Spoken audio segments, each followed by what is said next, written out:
Live from GCW's Broadcasting Center in New York City, it's GC News. Good evening and welcome to GC. I'm JohnnyZillion.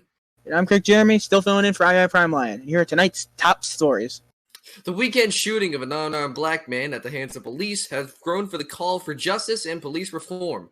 But there have been reports of Atlanta police officers calling in solidarity with the officers charged. Calls were reportedly not being answered in 3 zones last night as well. Meanwhile, charges were announced against the 2 officers. Devin Brosnan was charged with aggravated assault and oath violations, while Garrett Rolfe was charged with felony murder and aggravated assault with a weapon, among others. Tuning in now to the COVID news. States like Texas and Arizona report a rise in new cases.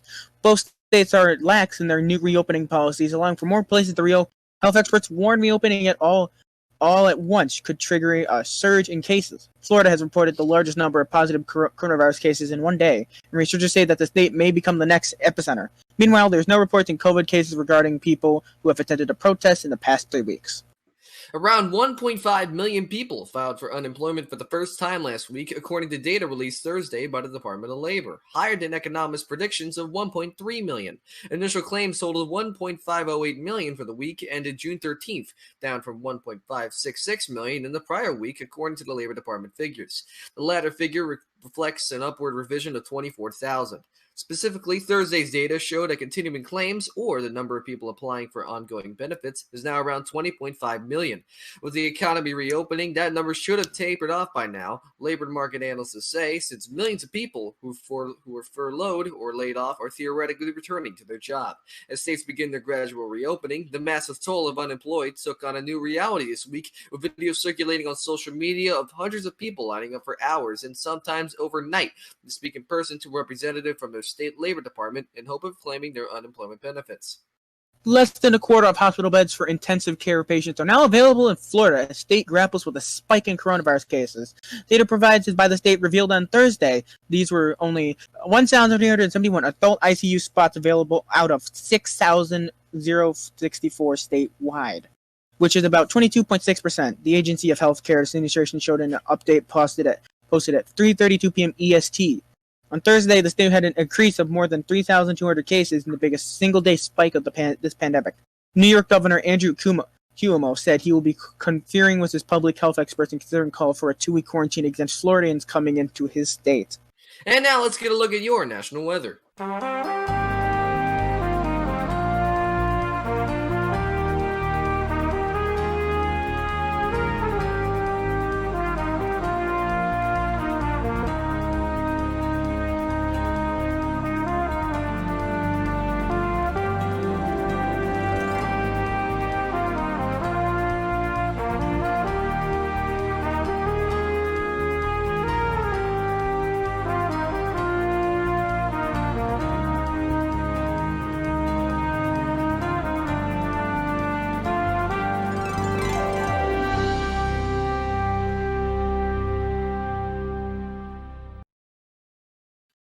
Well, welcome back to GC News. In a 5-4 decision, the Supreme Court ruled that the Trump administration plan to shut down the Deferred Action to Childhood Arrivals, or DACA, is unconditional. The Chief Justice John Roberts, a conservative judge, was the swing vote.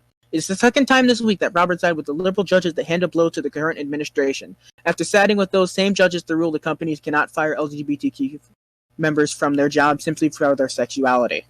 It was on June 19th, 1865, that the last slaves in Galveston, Texas, near Houston, were read the Emancipation Proclamation and were freed. Now, in the midst of calls for racial equality and justice, Juneteenth is now being observed by more people and more companies as America celebrates the freedom of African Americans all over the country. Companies like Nike, Allstate, Google, and even sports leagues like the NFL announced either a paid day off for their employees, a volunteer day, or another way to mark the occasion. Celebrations that would normally be held on that day have largely been canceled due to COVID-19, but there are still plans to celebrate, either at a scaled-down in-person event or a virtual event.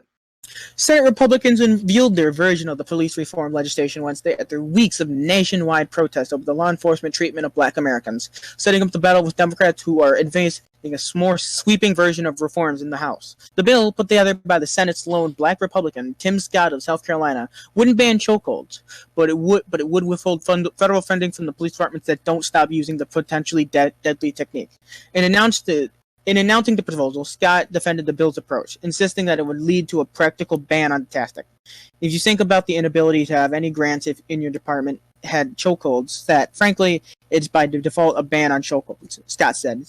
Senator Democrat leader Chuck Schumer of New York said the GOP bill does not meet the movement, but has signaled that he wouldn't block the Republican bill from not being brought to the floor.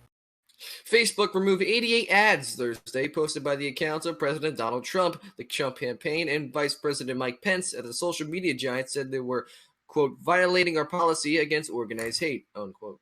A Facebook spokesperson wrote in an emailed statement that the post violated the company's policies. Quote, our policy prohibits using a banned hate group symbol to identify political prisoners without the context that condemns or discusses the symbol, the spokesperson wrote. The account directed at an NBC News reporter to a t-shirt on which the word Antifa is written across an upside-down red triangle as proof. The shirt was created by a user from Spain on a website in which anyone can upload their own t-shirt design. Tim Murtaugh, communications director for the Trump campaign, maintained that the Antifa used an, quote, inverted red triangle and that Facebook has an emoji of the shirt.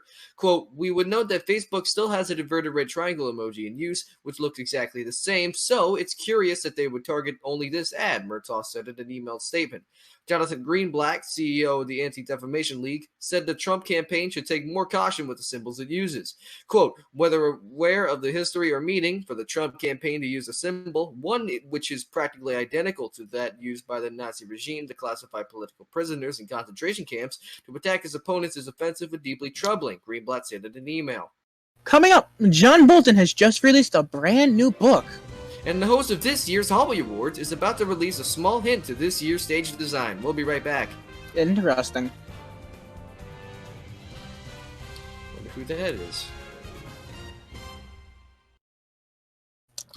Welcome back to GC News. In a new book by former National Security Advisor John Bolton called, quote, The Room Where It Happened, Bolton claims that Trump had asked China to help Trump win re-election. According to CNN, who obtained a copy before the public release, Bolton also alleges that Trump had no problem with the re-education camps run by China to, quote, re-educate Uyghur Muslims living in the country. The remake of the Nintendo 64 game Pokemon Snap is heading for the Nintendo Switch. Nintendo announced yesterday it was remaking the game. The concept stays the same: go to an island and take photos of Pokemon in the wild. A release date and price has not been announced.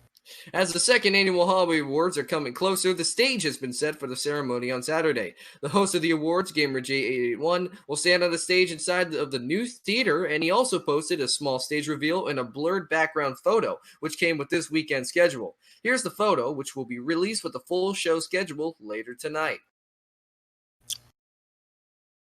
The last sibling of the JFK surviving has died. Jean Kennedy Smith passed away overnight at the apartment in New York City. She played a major part in advancing America's goals throughout the world, both in a government position and in her own work. She was the ambassador to Ireland in the 90s and was a major figurehead in easing the tensions at the Ireland-Northern Ireland border. She also founded the Very Special Arts Foundation to help provide arts and education to those with diabetes. Her daughter said to CNN, "It is the end of an era," end quote. She was 92 years old. Welcome back to GC News. It's time for everybody's favorite segment, and since Kirk isn't at the table, it's probably because he's behind a green screen. Here's Day of Days with qerqjeremy. Dude, yeah. My Discord decided to be stupid, so sorry about that. Let's see what we got birthdays today. It is KSI's birthday, it's Macklemore's birthday, it's Samoan Harrison's birthday, it's Sky's birthday, Blately Juliet's birthday. Oh, it's Boris Johnson's birthday today for all you British fans out there. Looking at mainly Lucky, if he ever watches the show. It's also, why is Barron Trump trending? Oh, right, the Roblox thing. It's also it's Tommy Lee's birthday. I don't know how to pronounce it. Dirk Nowitzki, Sushi, Kaylee Bridgestone, Aiden Turner, Matthew Hughesy, FaZe Guy, it's Jake Zeus, KSI first, K-pop, in entertainment, Adventures in Babysitting, Batman Returns, Inside Out, Mamamoo, The Proposal, Beat Killjoys, Soul, which releases today, apparently. Superman 2, Looks That Kill, Day 5, Side Chick, and Roxanne. I don't think it's that Roxanne. I think it's different Roxanne. Anyways, and holidays today, it is Garfield the Cat Day, the most important holiday today. It is obviously everyone should go enjoy a good Garfield comic. Also, it's Juneteenth's birthday. It's also Juneteenth. You know, that's also very important. Not as important as Garfield Day. National Day of the Prayer and Law Enforcement Officers, National Eat an Oreo Day, National Pets in Films, National Free BSD Day, National Martini Day, National Flip Flop Day, National Watch Day, Ugliest Dog Day, National Take Back the Lunch Break Day, Work at Father's Day, Work at Home Father's Day, World Sauntering Day, I think that's just relaxing, and Work Sickle Cell Day. That's all I got. Boris Johnson's birthday and Garfield Day all at the same time. How fun. Well, that's the news for now. Tune in tomorrow night at 9 for more GC News. For Brian Lyon and the rest of our team, I'm JohnnyZillion. Have a good night. See you tomorrow.